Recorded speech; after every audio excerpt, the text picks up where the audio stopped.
Graça e paz, meus irmãos e minhas irmãs. Como vocês estão? Como estão passando? Como está a família? A saudade ainda aperta o coração, não é verdade?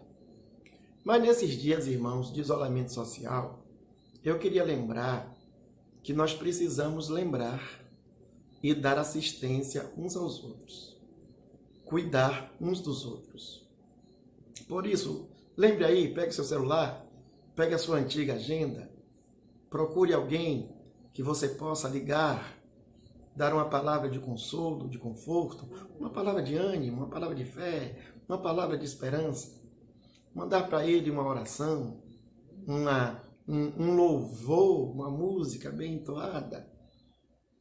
Seja instrumento de Deus, seja vaso de Deus nesses dias e deixe Deus abençoar alguém através de você. Para a nossa meditação de hoje, nós abriremos a Bíblia na carta de Tiago, carta ou epístola de Tiago. No capítulo 5, nos versículos 13 a 20. Tiago, capítulo 5, de 13 a 20. Abra sua Bíblia, deixe-a aberta, acompanhe a leitura e a exposição da palavra de Deus. Tiago 5, de 13 a 20. Leamos. Está alguém entre vós sofrendo? Faça oração. Está alguém alegre? Cante louvores. Está alguém doente? Chame os presbíteros da igreja e esses façam oração sobre ele, ungindo-o com óleo em nome do Senhor.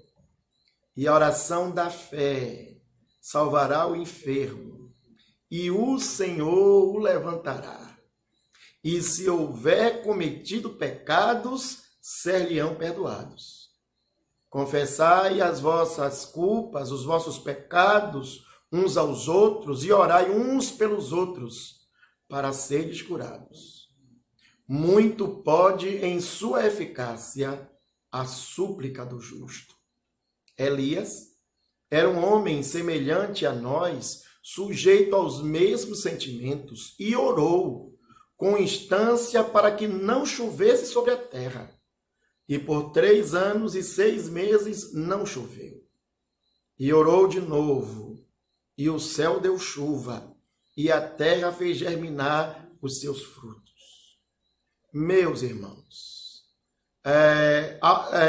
se algum de vós se desviar da verdade e alguém o converter, sabei que aquele que converte o pecador do seu caminho errado, salvará da morte a alma dele e cobrirá a multidão de pecados.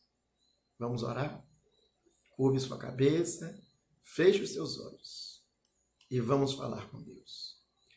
Senhor, nosso Deus e nosso Pai Todo-Poderoso, nós agora estamos com a Tua palavra aberta para pregar a Tua palavra, para examinar, para anunciar o Teu nome e os Teus estatutos. Nós te pedimos em nome de Jesus que o Senhor nos auxilie através do Espírito Santo. Usa o Teu servo na exposição. E usa, Senhor, os Teus filhos e Tuas filhas para que o Espírito Santo toque nos seus corações. Abra os seus olhos, abra o seu entendimento, abra o seu coração para que eles possam receber a Tua palavra e serem edificados e convertidos, em nome de Jesus. Amém. Amém. A carta de Tiago, irmãos, é uma carta muito prática. Por isso, muitos dos nossos irmãos chamam a carta de Tiago de a carta da lei no Novo Testamento. Porém, eu prefiro chamá-la de a carta da oração. Tiago começa a sua carta fazendo uma oração e termina a sua carta fazendo uma outra oração.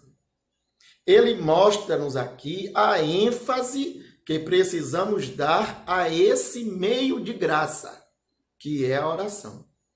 para não desperdiçarmos tempo e energia tentando viver como vivem todos os homens. Há um hino, eu gosto de dizer um hino, daqueles que mais ninguém gosta de cantar, mas que nos traz uma mensagem tão gloriosa. Preciosas são as horas na presença de Jesus. Comunhão deliciosa da minha alma com a luz. Os cuidados deste mundo não me podem abalar, pois é Ele o meu abrigo quando o tentador chegar. Quando o tentador chegar. Lembra dessa poesia? Lembra desse hino? Nesse parágrafo, Tiago está falando algo muito semelhante a esses momentos preciosos. Ele menciona 7 vezes a palavra oração ou súplica. Um cristão maduro é assim. É aquele que tem uma vida de oração. John Wesley, um dos nossos grandes pregadores, um dos nossos grandes irmãos lá da Inglaterra, atribuída a ele uma frase que virou jargão na igreja. Muita oração, muito poder. Pouca oração, pouco poder. Nenhuma oração, nenhum poder. Diante das lutas, o cristão, ao invés de ficar amargurado, desanimado, reclamando, questionando ou maldizendo, ele precisa colocar a sua causa diante de Deus. Ele precisa derramar a sua alma diante do altar e esperar confiantemente na resposta de Deus ao seu clamor. Tiago aqui exorta-nos a orar, descrevendo pelo menos 4 motivos, 4 situações em que Deus responde à nossa oração. Dessa forma, eu gostaria de propor para vocês o seguinte tema: por quem devemos orar? Por quem devemos orar? Em primeiro lugar, devemos orar por aqueles que passam por problemas. Versículo 13, veja aí. Se puder, leia comigo. Versículo 13. Está entre vós, ou está alguém entre vós sofrendo? Faça oração. Está alguém alegre? Cante louvores. Essa pandemia deveria nos ensinar, entre outras coisas, a nós abrirmos os nossos olhos para vermos o quanto somos pequenos, o quanto somos mesquinhos, o quanto somos frívolos, o quanto não sabemos o que é sofrer. E por isso não damos valor às coisas que temos, não damos valor às pessoas à nossa volta e não damos valor aos sofrimentos dela. Quantos bombardeavam o céu há poucos dias, pedindo prosperidade para a sua vida e para os seus negócios? Quantos estavam pedindo para comprar um carro novo? Quantos estavam pedindo para comprar um apartamento, ou uma casa de praia? Sob a simples alegação de que não dá mais. Não dá mais para viver essa vida com aquilo que eu ganho. Não dá mais para morar nesta casa. Não dá mais para dirigir esse carro. É verdade. E quantos, depois de terem adquirido todas essas coisas, trocariam tudo simplesmente por uma vaga numa UTI que está lotada agora? Quantos desejam apenas respirar e não conseguem porque o seu pulmão está cheio de alfinetadas, não consegue se dilatar? Quantos, ao invés de pegarem aquelas filas quilométricas da Caixa, gostariam simplesmente de estarem empregados?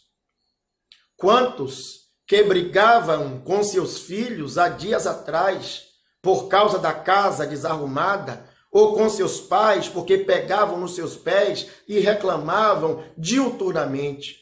Quantos gostariam simplesmente de tê-los ao seu lado agora? Quantos? Ô meu irmão, minha irmã, me responda com sinceridade. Qual é o seu sofrimento? Qual é o grau do seu sofrimento?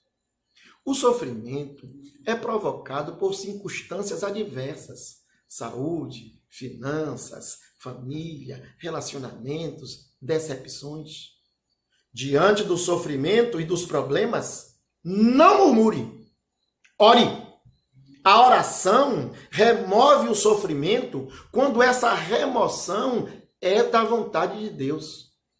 Mas a oração nos dá também o poder para enfrentar os sofrimentos e os problemas e usá-los para cumprir e entender o propósito de Deus para as nossas vidas. Ainda mais, o texto nos lembra que o sofrimento não é igual nem ao mesmo tempo para todos. Enquanto alguns estão sofrendo, outros estão alegres. O choro de um deve sensibilizar o outro. E a alegria de um deve contagiar, confortar, consolar o outro.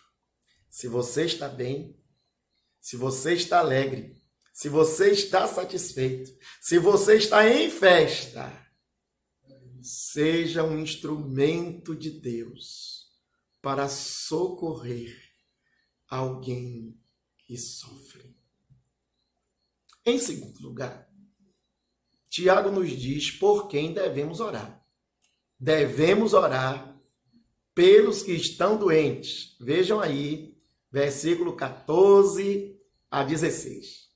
Se puder, leia comigo. Está alguém entre vós doente?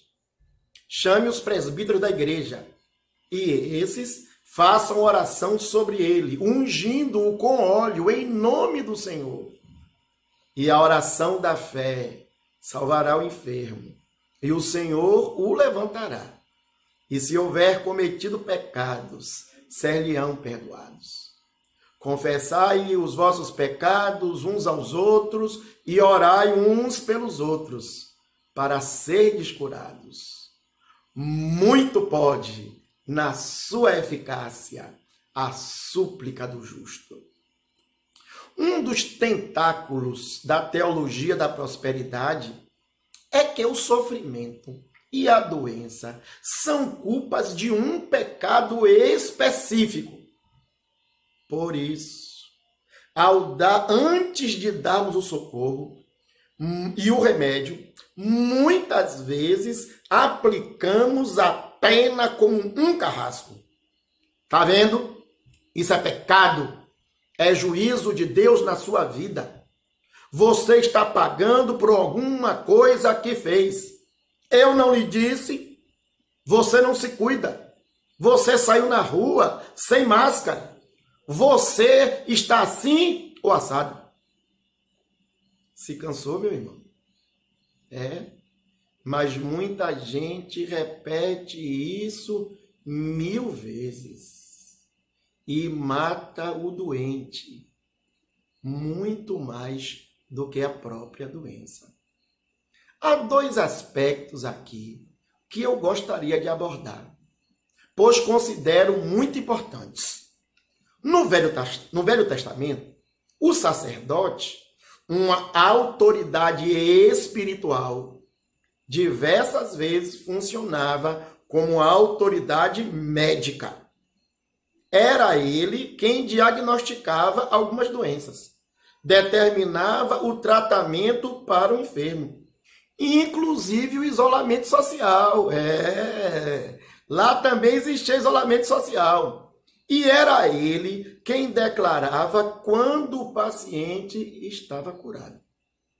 Nesse texto, o presbítero é apresentado como autoridade espiritual. Por isso, é ele quem faz a oração e ouve a confissão. E utiliza-se da figura sacerdotal para aplicar um medicamento. Sim, unção com óleo era um tratamento medicamentoso com o qual o sacerdote se utilizava no Antigo Testamento. A Bíblia não muda. Precisamos recorrer e buscar ajuda espiritual e ajuda médica. É errado ao crente confiar apenas no tratamento médico e esquecer-se de que é Deus quem capacita todos os profissionais da saúde. Sim, da mesma forma que é errado o crente orar, pedir, jejuar e não procurar ajuda para o seu corpo debilitado. Não é a unção que cura o enfermo, mas a oração da fé. Quem levanta o enfermo não é o óleo, e sim o Senhor. Deus é quem cura o enfermo, através da oração da fé. Deus é quem levanta o enfermo. Deus é quem perdoa os seus pecados. Deus é quem usa o médico, o tratamento, os remédios. Diante da sua doença, ore e busque ajuda. Em terceiro lugar, Tiago nos ensina por quem devemos orar. Ele continua ensinando. Por quem devemos orar? Devemos orar pela nação. Veja aí comigo, versículo 17 e 18. Elias era um homem semelhante a nós, sujeito aos mesmos sentimentos, e orou com instância para que não chovesse sobre a terra. E por 3 anos e 6 meses não choveu. E orou de novo, e o céu deu chuva, e a terra fez germinar os seus frutos. Aleluia. Quando a nação se desvia de Deus, os profetas devem orar e pregar. Israel se afastou dos caminhos de Deus, e Elias apareceu para confrontar o rei Acabe, confrontar o povo e confrontar os profetas de Baal. Ele profetizou. Ele não apenas profetizou, não apenas falou para os homens, mas Elias falou com Deus. Intercedeu a Deus pela nação. Orou pelo juízo de Deus e clamou por misericórdia, pedindo chuva para Israel. Quantas vezes, meus irmãos, nós temos profanado os nossos púlpitos em campanhas políticas? Quantas vezes oramos a Deus para perdoar e abençoar quando Ele está anunciando o juízo? Quantas vezes estamos desejando e pedindo o pior, que é o juízo de Deus, quando Ele, Deus, está convidando os homens ao arrependimento, pois está pronto para perdoar os seus pecados? Precisamos orar pela nossa nação. Estamos em dias maus. Precisamos orar por nossas autoridades, independente dos níveis delas, independentes das suas convicções políticas ou ideológicas. Isso não significa apoiá-las. Também não significa deixar de criticá-las. Nós precisamos orar pelas autoridades do Brasil.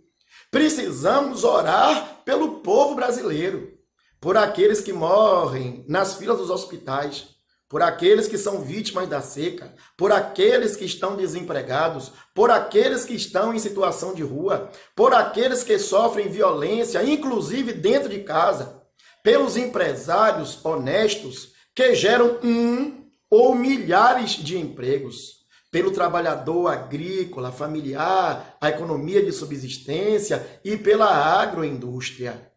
Precisamos orar pelo Brasil. Precisamos que, em meio ao juízo, Deus se lembre da sua misericórdia. E se o meu povo, que se chama pelo meu nome, se humilhar e orar e buscar a minha face e se converter dos seus maus caminhos, então eu ouvirei dos céus, perdoarei os seus pecados e sararei a sua terra. Precisamos orar pelo Brasil. Em quarto lugar, Tiago nos ensina que nós devemos orar pelos desviados, pelos afastados. Vejam aí, versículo 19 e 20. 19 e 20. Meus irmãos, se alguém entre vós se desviar da verdade e alguém o converter, sabei que aquele que converte o pecador do seu caminho errado salvará da morte a alma dele e cobrirá a multidão de pecados.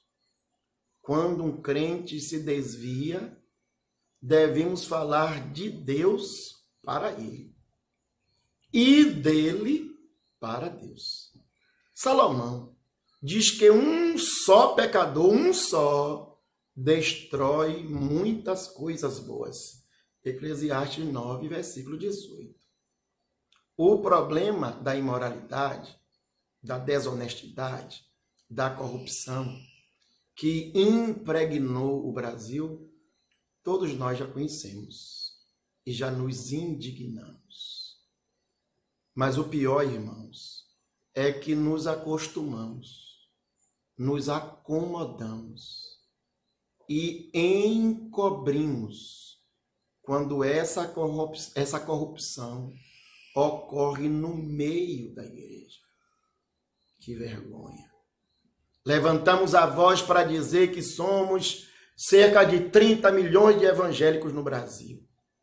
E toda vez que prestamos atenção à mídia, encontramos um desses evangélicos, líderes ou pastores, envolvidos com a corrupção, as negociatas do poder, com as falcatruas do inferno, com as armadilhas do diabo, tentando enlamear este evangelho que é santo e puro. Precisamos orar e pregar, mas orar e pregar primeiramente para que haja uma verdadeira conversão dos crentes no Brasil. Que Deus faça um reboliço no interior, no caráter, no pensamento, no coração, na alma da igreja brasileira. Um novo nascimento, uma conversão genuína e verdadeira se dá na alma, atingindo e mudando o caráter e as atitudes. Os grandes pregadores do passado chamavam isso de avivamento, a volta às origens, uma visitação especial de Deus e do seu Espírito Santo, uma conversão verdadeira dentro da igreja, uma mudança interior. Ó Deus, toca fogo na igreja brasileira. Aquece o coração dos crentes brasileiros. Converte o coração deste pregador. Converte o coração da igreja, desde a liderança até aquele irmão tido como o mais simples. Aviva a tua obra no decorrer dos anos. E no decorrer dos anos, faze-a conhecida. Na tua ira, lembra-te da misericórdia. Nesses versículos, irmãos, nós encontramos joias preciosas sobre a nação. Fica claro, então, uma pergunta. Pelo que nós temos orado? Por quem nós temos orado. Pelo que Deus, por quem Deus está nos chamando para orar. Curve a sua cabeça, feche seus olhos e vamos orar. Ó Senhor, a tua palavra foi lida, Pai, e pregada. Nós te pedimos no início, Senhor, que o Senhor falasse conosco. E eu creio que o Senhor falou comigo e com meus irmãos. Provoca, Deus, em nós uma verdadeira mudança, uma verdadeira transformação, uma verdadeira e genuína conversão. E nos ensina como e por quem orar, segundo a tua vontade. Nós te pedimos isso, em nome de Jesus. Amém. E você, meu irmão, que ouviu essa palavra, hoje é o dia aceitável. Não deixe para depois. Peça a Deus que aplique esta palavra no seu e no meu coração, hoje e sempre. Amém. Que Deus nos abençoe.